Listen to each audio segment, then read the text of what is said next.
No wheelchairs, no pushchairs, only humble streets lined with propaganda posters depicting the great leaders, life-size portraits of Kim Il-sung and Kim Jong-il, soldiers standing over defeated GIs, and old tram cars that whispered stories of a bygone era.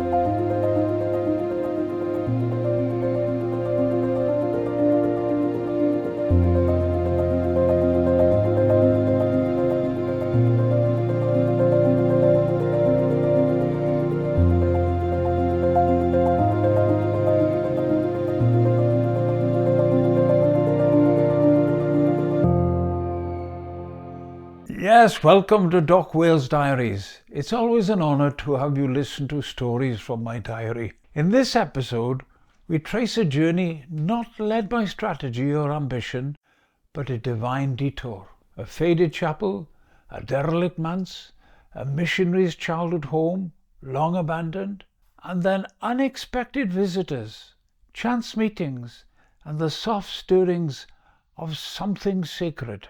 It's a story where history rises from the rubble, where Korean pilgrims find their way to a Welsh graveyard, and where the past and present collide over cups of tea, laughter, and longing. This isn't just about buildings or borders, it's about faith and the surprising ways hope makes a way where there seems to be none.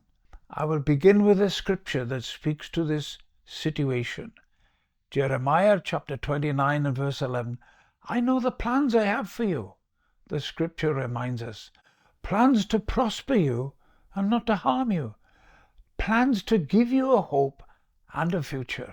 That verse echoed in my heart at a time when my ambitions and disappointments were tangled in an unexpected journey. I'd set out eager to learn more about the life and martyrdom of Welsh missionary Robert Jermain Thomas, a man who carried light even in the darkest circumstances. I also dreamed of returning to North Korea, a land that had once welcomed me with its own unique mysteries. My plan, however, took an unforeseen turn when an encounter with the Minister of Health abruptly closed that door. In the midst of that disappointment, I clung to the promise of hope given to us by that scripture. And then, in a twist that no one could have foreseen, that hope began to materialize in a most astonishing way. In 2009, with faith as our guide, we purchased the long-neglected Hanover manse in Llanover, once the boyhood home of Thomas. This derelict structure was more than just brick and mortar.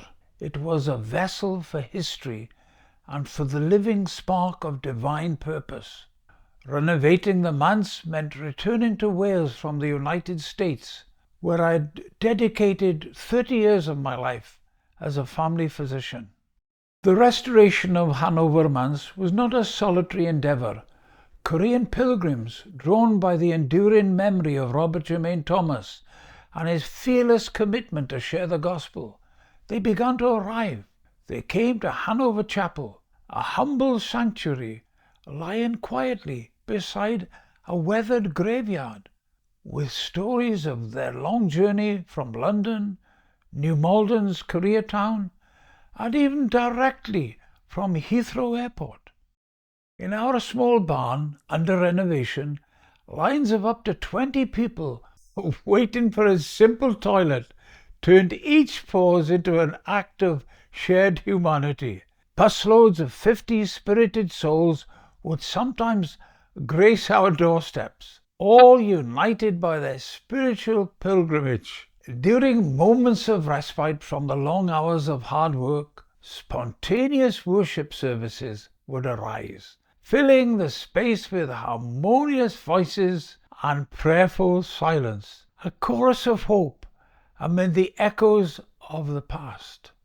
The manse was an ancient well of blessing. We learned that the original name in Welsh, written on vellum parchment in the early 1700s was Kai Fanan, the Meadow of the Well. It was in May 2011 when Stella spotted a small group of visitors ambling through the graveyard. "Steve," she called out excitedly, "I believe President Kim and two of the Just professors are here." Our hearts leaped at the unexpected reunion. We hurried forward, and in that delightful moment of recognition, the air buzzed with anticipation and warm greetings. "Price, what are you doing here? You should be in America. The last time I saw you was on the flight from Pyongyang to Beijing. Why are you here?" President Kim was overwhelmed. I replied with an enthusiastic smile, "Well, I'm here to meet you guys. The Lord sent us ahead." So began a reunion that stretched the boundaries of time. A planned half-an-hour visit transformed into a 3-hour conversation filled with laughter, memories, and the rekindling of old bonds. It was during that time that President Kim inspired Stella to begin chronicling his extraordinary journey, a life, a biography soon to be known as God's Collaborator. In a moment that blended the miraculous with the practical, he revealed a surprising twist. Although I could no longer enter into North Korea as an American citizen, I also held British passport. "Price, you're a citizen of heaven. I will get you back to Pyongyang.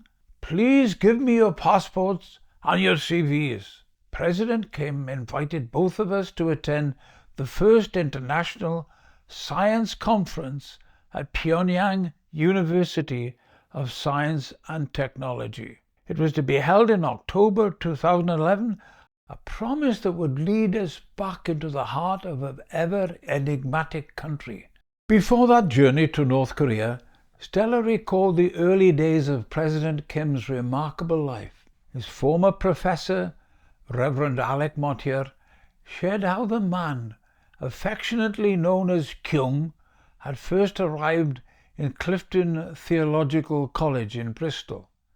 Even as a student, he had radiated a visionary spirit, declaring, "Hey, call me Jim," later boldly proclaiming his identity as "I'm a lovist, a Jesusist," at a House of Lords meeting in London. His infectious mix of playful charm and profound faith had left an indelible mark on everyone who ever encountered him.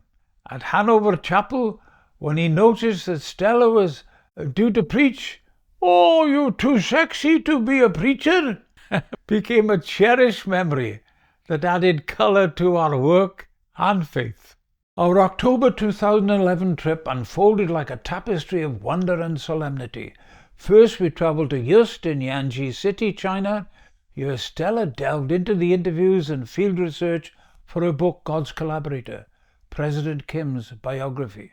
Also, in the somber hours of a Chinese night, we visited an underground church, a hidden community of steadfast believers whose courage challenged our own notions of comfort in faith.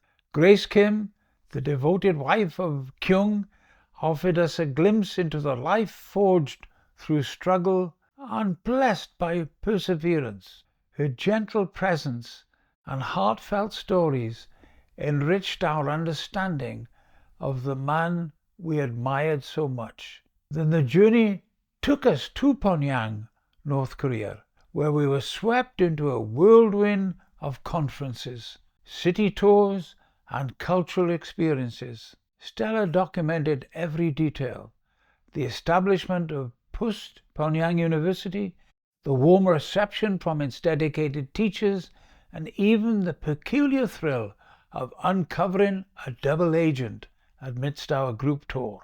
She later described the country in vivid strokes: no wheelchairs, no pushchairs, only humble streets lined with propaganda posters depicting the great leaders, life-size portraits of Kim Il-sung and Kim Jong-il, soldiers standing over defeated GIs, and old tramcars that whispered stories of a bygone era. At the conference, I had the honor of presenting a lecture on medical care and community building in the midst of disaster, a topic that resonated with my years of experience and the shared challenges faced by communities everywhere. The conference united distinguished presenters, including Nobel Prize winner Peter Agre, Lord David Alton, astronaut David Hilmers, and other renowned scientists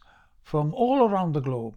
Against this background of intellectual exchange and cultural bridge building, the North Korean educators and their families received the heartfelt honors and praise they deserved. The conference concluded with a banquet that was as joyous as it was surreal. Karaoke sessions led by professional North Korean singers, toasts with local wine called nontegi, and an atmosphere of unity that seemed to blur the lines between worlds. On our return to the USA, Stella finalized her biography of President Kim, and I waited for the next direction from God. One truth, however, remained ever clear. This life of faith had a way of guiding us along mysterious paths, from a derelict manse in Wales to the hidden corners of North Korea. Each step was infused with divine purpose. Stay tuned, for this is only the beginning of our story, a tale of faith and unexpected places where hope blossoms. North Korea had transformed from a closed door into a place of warm welcome, where ordinary citizens and incredibly talented souls defied expectations and embraced the light of compassion. Next time, Doc Wales.